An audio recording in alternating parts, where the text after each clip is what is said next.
Um, Here's an email from Gail Bergama to Diane. Uh, Diane's original comment to Gail was, "Hey Gail, you hear about they're thinking of cutting vacation days? What the hell? This is this if the kind of thing companies do when they're about to go belly up." And Gail replied, "Yeah, Lyle just told me. We work our butts off and they start taking away our benefits. Not cool. I'm starting to get a sinking feeling about this place. You still up for happy hour downtown? If we can get away at a decent hour." And then here's the original email from Athene, and about shifting the overtime hours to vacation days. Which you see what I was saying, that sure, okay, yeah, we'll shift it from overtime pay to vacation days, but then if we take away the vacation days, oh well, too bad, so sad for you.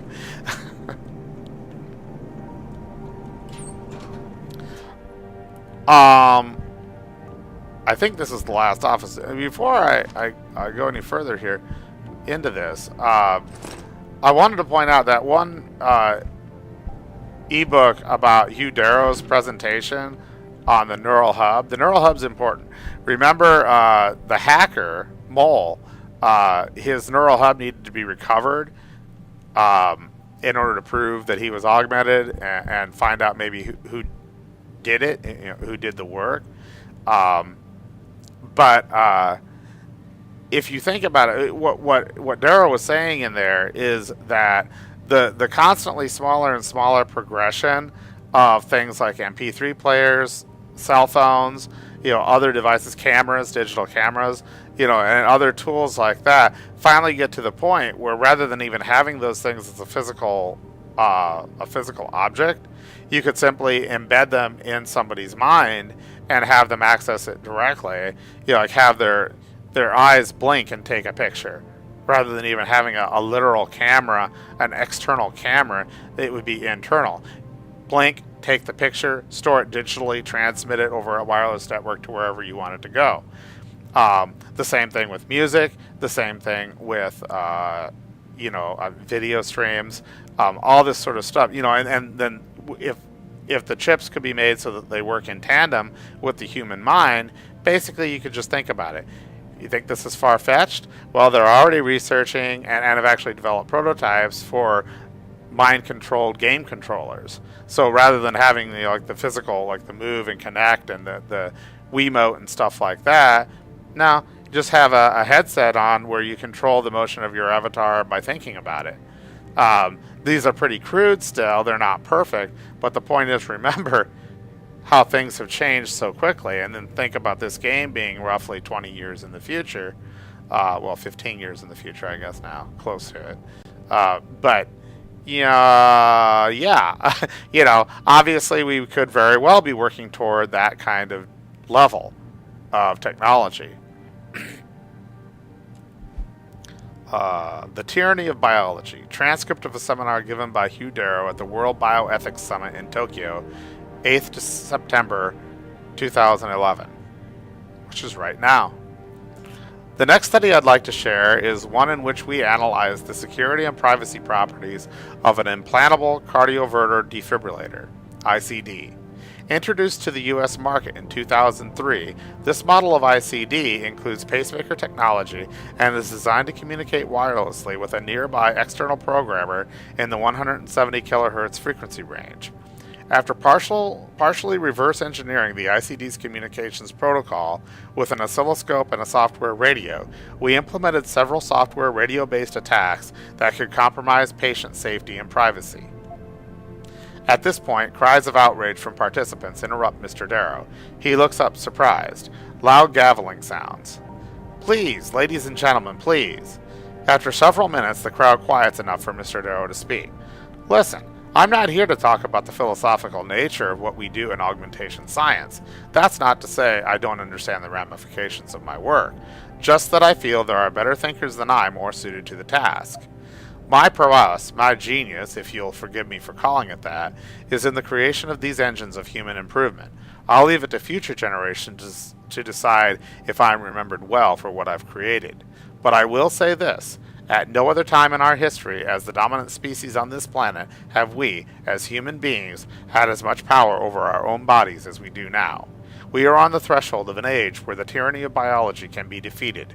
Someone born blind, someone whose legs are claimed by some tragedy, someone who once could hear but now cannot, we can offer hope to them. Nature no longer has the upper hand.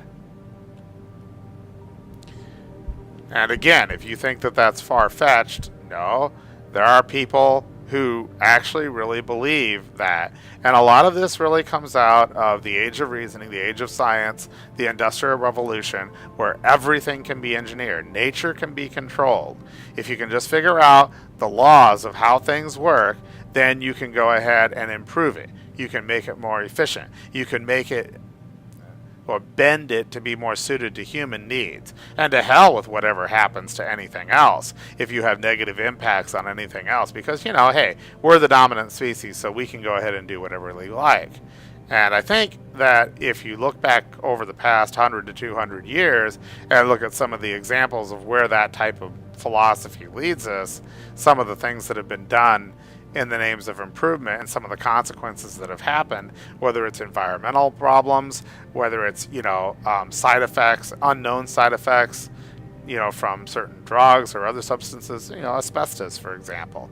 I think maybe, you might get a little bit more cautious about, believing that humanity can ever really fully understand all the consequences of anything that they design. And for one thing, if nothing else, because time can't be stopped. So even if you figure things out in controlled circumstances at a specific moment of time, things might be different. Other things change as time goes on. This is what happens, I said earlier, about, countries or organizations that are powerful and in control. Historically, over thousands and thousands, even millions of years, civilizations have collapsed, organizations have collapsed, no matter how strong they were at any point in time, because all sorts of other things keep changing as time marches on. And eventually things change in such a way that the organizational structure can no longer be supported. Okay, this is Tamika Pine. Remember, the final verdict or whatever was supposedly that Mika Pine was the one who was responsible for the thefts of neoprosane. This is an email from Athene to Mika. Excessive vacation requests. Mika, I just got off the phone with Erin from Every Season. She told me that all these vacation days you've been using up lately haven't been vacations at all. Why didn't you come to me, sweetheart? If I'd known how difficult it was for you to set foot near the labs, I could have done something about it. Look, I'll speak to David. He'll understand, and maybe we can get workers' comp to reimburse us for all the weeks you've been missing. In the meantime, stay home, try to relax, and keep up those sessions with Erin. She sounds like a really helpful person. So, pretty much evidently here you can see Mika really couldn't have been that, well, unless some other BS is going on. But evidently Mika's been taking a lot of time off because she's having mental problems dealing with the first attack and coming anywhere near the research laboratories because of all the people who died in the first attack that she knew. All the other messages we've read, so that's pretty much the end of checking out all of this. Now, I'll also point out that even though I went through all that to do the investigation and maybe discover if some other people were involved. But we also pretty much already know, if you recall, back here in our emails, our other stuff that was going on, is after I got back here, after I finished the first mission and I was coming back into the headquarters from the helipad, if we come down here somewhere long enough, oops.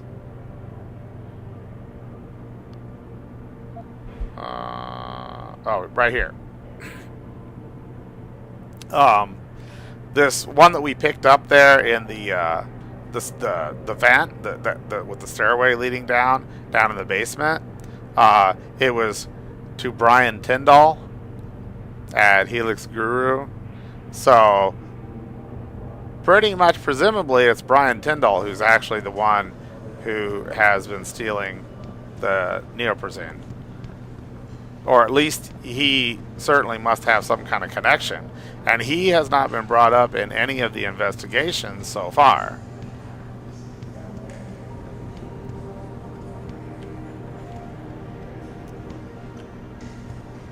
So I just thought I'd point that out to make sure that we're all on the same page, and because that's an important piece too, I think.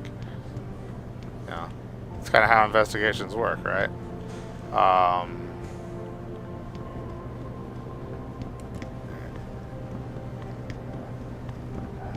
And I do plan on going upstairs here in a moment. Going up the elevators to meet with David, because that's the last sort of piece here in headquarters.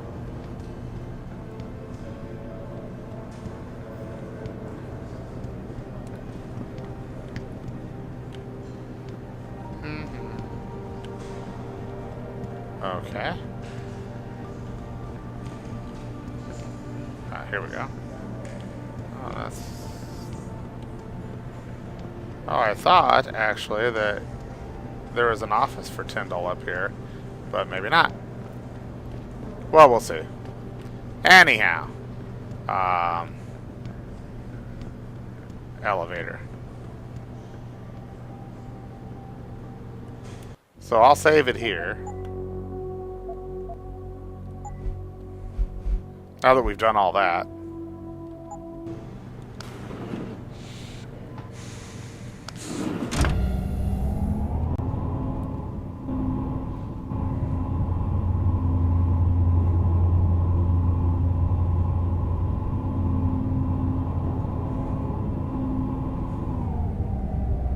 Well, one other thing about the racist comments. I'm telling you, Hugh, he might not have put the gun in Sanders' hand, but it was Taggart's speech to the UN that started all this.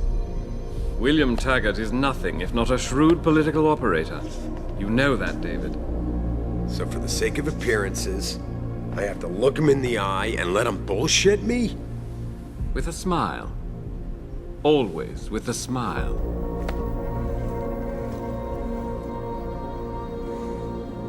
We'll talk later.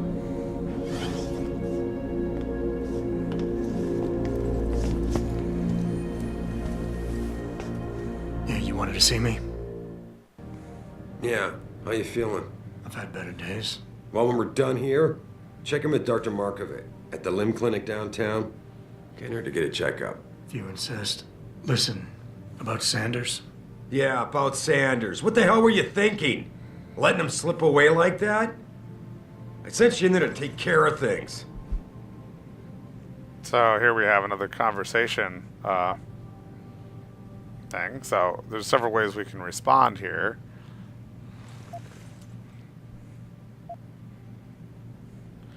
I don't really think gambling really is worth pointing out. That's not really why I let Sanders go anyway.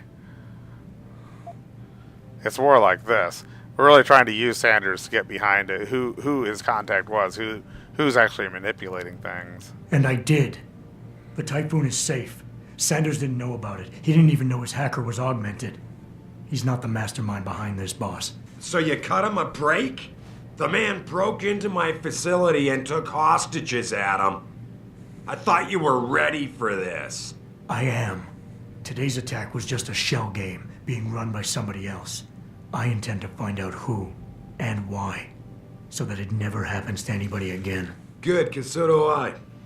That hacker in Sanders' group, you're sure he was augmented? I pulled his cables out myself. Yeah, well, the police are saying he's not, and they're refusing to let me see the body, no matter how much money I threaten to pull from their retirement fund. If you're wondering about the